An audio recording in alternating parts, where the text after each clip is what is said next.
দীর্ঘ 5 বছর বন্ধ থাকার পর ফের কাটোয়া রেল হাসপাতালে টিকাকরণ কর্মসূচি শুরু হলো। কাটোয়া পুরসভার স্বাস্থ্যকর্মীরা প্রত্যেক মাসের শেষ বৃহস্পতিবার রেল হাসপাতালে বিশেষ শিবির করে এই টিকাদান করবে। কাটোয়া পুরসভার স্বাস্থ্য দফতরের উদ্যোগে রেলের হাসপাতালে এবার থেকে নিয়মিত টিকাকরণ কর্মসূচি চলবে বলে জানান কাটোয়ার পুরপ্রধান সমীর কুমার সাহা। আমরা আজ এখানে কাটোয়া রেলওয়ে হসপিটালের ওয়াটারে বা আশেপাশে এলাকায় 13 নম্বর 14 নম্বর ওয়ার্ডে যারা যেসব বাচ্চা রয়েছে তাদের ইমিউনাইজেশন বা ভ্যাকসিনেশন দেওয়া বন্ধ হয়ে গিয়েছিল কোভিডের পর থেকে। আগে হতো, কিন্তু যে কোনো কারণেই বন্ধ হয়ে যাওয়ার কারণেই রেলওয়ে দপ্তর কাটোয়া পৌরসভাকে জানায়। তারপর আমরা এটাকে চেষ্টা করে বর্ধমানের সঙ্গে যোগাযোগ করে যাতে আমরা ওনাদের ইমিউনাইজেশন বা ভ্যাকসিনটা দিতে পারি সেই ব্যাপারে আমরা চিঠিপত্র করি। ওনারাও আমাদেরকে আগ্রহ প্রকাশ করেন, সেই সঙ্গে যোগাযোগ করে আজকে আমরা সেই ভ্যাকসিনেশন পাওয়ার জন্য আজকে 4র্থ বৃহস্পতিবার স্থির হয়েছে, যেখানে 4র্থ বৃহস্পতিবার প্রতি মাসেই এখানে ভ্যাকসিন দেওয়া হবে।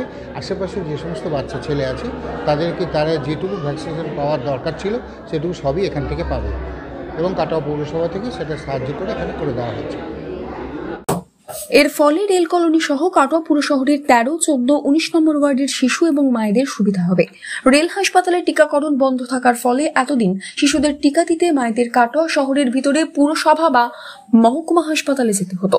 করোনার প্রকোপের সময় এলাকার শিশু ও মায়েদের স্বাস্থ্যের কথা চিন্তা করে স্বাস্থ্য দপ্তরের কর্তারা জরুরি ভিত্তিতে কাটোয়া রেল হাসপাতালে টিকাকরণ কর্মসূচি বন্ধ করেছিল।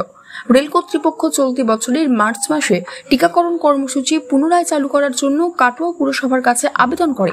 পূর্ব বর্ধমান জেলা স্বাস্থ্য দপ্তরের অনুমোদন ক্রমে কাটোয়া পুরসভা আজ থেকে টিকাকরণ কর্মসূচি চালু করলো। পুনরায় টিকাকরণ কর্মসূচি চালু হওয়ায় খুশি এলাকাবাসীরা।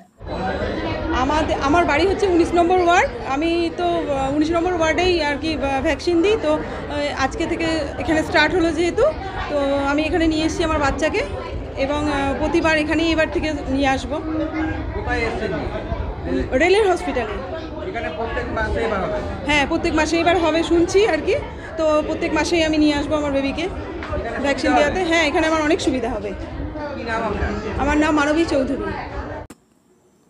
এদিনের এই টিকাকরণ কর্মসূচিতে উপস্থিত ছিলেন কাটোয়া পুরসভার চেয়ারম্যান সমীর কুমার সাহা, কাটোয়া পৌরসভার 13 নম্বর ওয়ার্ডের কাউন্সিলর শুভ্রা রায়, ডিপিএইচএনও করবী দাস, কাটোয়া রেল হাসপাতালের কর্মরত চিকিৎসক, কাটোয়া পৌরসভার head clerk Chandrachur Dutta, public health manager, পৌরকর্মী তারাশঙ্কর চ্যাটার্জি, বিজয় অধিকারী, জেলা স্বাস্থ্য দপ্তরের অন্যান্য আধিকারিক সহ বিশিষ্টজনেরা। Bureau report, news network 7। Hallmark সোনার গহনা কেনার একমাত্র ঐতিহ্যশালী স্বর্ণ প্রতিষ্ঠান শ্রী ধীরেন্দ্রনাথ দত্ত গোল্ড প্রাইভেট লিমিটেডের শ্রী সুখেন দত্তের দোকান। ঠিকানা কাছারি রোড, চৌরাস্তা, টেলিফোন ময়দান, কাটোয়া, পূর্ব বর্ধমান। শহরের অন্যতম প্রাচীন ব্যবসায়ী প্রতিষ্ঠান new Shri Gouranga tea store. প্রসিদ্ধ চা ব্যবসায়ী, খুচরো ও পাইকারি চায়ের এই প্রতিষ্ঠান শহরে প্রায় 80 বছর ধরে সুনামের সঙ্গে ব্যবসা করে চলেছে।